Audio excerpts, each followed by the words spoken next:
Tuhan mempunyai rencana yang baik dalam hidup kita. Saya mulai dengan inilah, supaya kita bersemangat, saudaraku, menuju kedewasaan rohani, mengerjakan keselamatan kita.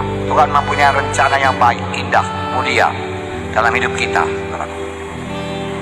Bahkan beberapa minggu yang lalu kita baca bahwasanya Efesus 1 ayat 4, dalam Dia Allah telah memilih kita sebelum dunia dijadikan, supaya kita kudus dan tak bercacat di hadapannya. Sebelum dunia dijadikan, Tuhan sudah memilih saudara dan mempunyai rencana yang indah dalam hidup saudara. Tapi rencana itu bisa gagal dengan kehendak daging. Rencana itu bisa gagal dengan kemalasan. Rencana itu bisa gagal dengan pekerjaan setan. Oleh pekerjaan setan, saudaraku, sama seperti bangsa Israel tidak memiliki seluruh tanah Kanaan. Hanya sebahagian saja dia miliki, sebahagian lagi dimiliki oleh orang Kanani. Mengapa? Maksud Tuhan sebenarnya seluruh tanah Kanaan diberikan kepada mereka. Tapi kenapa tidak sampai? Karena mereka kurang rajin, kurang bergerak, tidak meninggalkan semua beban, dan mau berlajak-lajak, saudara. Akhirnya, saudaraku, bangsa Kanani terus-menerus mempersulit bangsa Israel. Rencana Tuhan bagi kita bukanlah rencana Tuhan bagi kita bukanlah rencana kegagalan, kesedihan, kemiskinan, penyakit, kecelakaan, dan lain sebagainya. Bukan. Tabrakan bukan rencana Tuhan, saudaraku. Mati muda bukan rencana Tuhan. Tuhan bilang panjang umur. Rencana Tuhan bagi kita ialah rencana hidup yang bahagia, rumah tangga bahagia, berhasil, beruntung, hidup berkelimpahan, mempunyai pikiran yang baik, perkataan yang baik, perbuatan yang baik, seturut dengan firman Tuhan. Jadi pikiran ini baik, saudaraku. Hati ini baik, saudaraku. Suara ini baik, saudaraku. Perbuatan ini baik, saudaraku. Kita tahu kita pasti diberkati Tuhan, karena kita berbuat baik. Mujizat telah berlaku dalam kita. Maka kita bersuka cita tiap-tiap hari. Hari ini apalagi mujizat Tuhan, besok apalagi mujizat Tuhan. Tiap hari ada mujizat Tuhan, karena Dia Allah yang ajaib, saudaraku. Dan saudara boleh berharap, saudaraku, dan saudara akan diberkati Tuhan. Tentu saja dengan berbuat demikian, keberuntungan, keberhasilan akan menyertai saudara. Dan apa saja saudara pegang akan beruntung.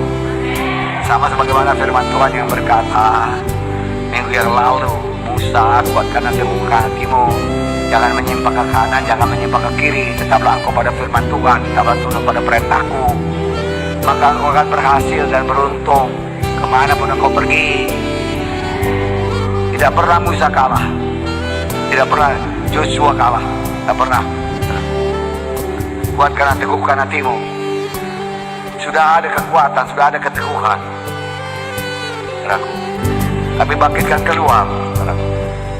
Hidup anak Tuhan bukan hidup yang santai. Kalau saya renungkan, saudaraku, bagaimana hidup Yusuf, saudaraku, dalam penjara karena difitnah, dia tidak pahit hati, dia tidak mau membalas dendam, dan dia tidak berkata, oke lah, penjara ini nggak ada kerja, tidur-tiduran aja, aku malas-malas aja aku. Tidak, dia punya kemampuan, saudaraku, untuk menolong orang di penjara, menolong pemimpin, penguasa penjara tersebut. Dia tolong, saudaraku, dengan segenap hati, saudaraku. Dia rajin, saudaraku. Dia tidak malas. Dia punya kemampuan, saudaraku.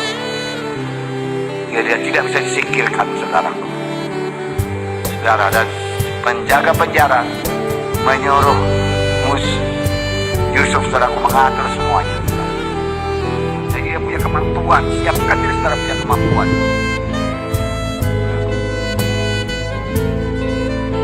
Haleluya.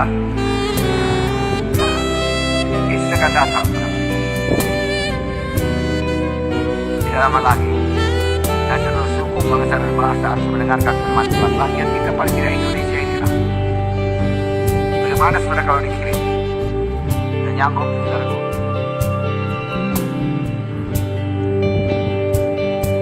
Nah, saudaraku, siapkan diri. Jangan tinggal tidak tahu firman Tuhan, jangan tinggal tidak mengerti firman Tuhan. Mengerti, memberkati orang lain, membawa orang pada keselamatan, membawa orang lain pada kemuliaan. Layani sungguh-sungguh. sampai berhasil dengan doa, dengan kesungguhan hati. Orang tahu kita sungguh-sungguh apa tidak. Orang tahu kita percaya apa yang kita katakan apa tidak. Orang tahu kepalsuan. Mikir-mikir. Nah, saudara, fokuslah pada kenyataan bahwa Tuhan merencanakan sesuatu yang berhasil, beruntung, berkatan, berkelimpahan. Fokus, lihat terus. Itu menambah iman saudara, menambah lebih dekat berkat Tuhan kepada saudara. Pengertian akan diberikan Tuhan supaya saudara meninggalkan semua dosa, mengakui semua dosa, berdamai dengan orang yang baik hati kepada saudara. Maka pengertian saudara akan bertambah diberikan Tuhan.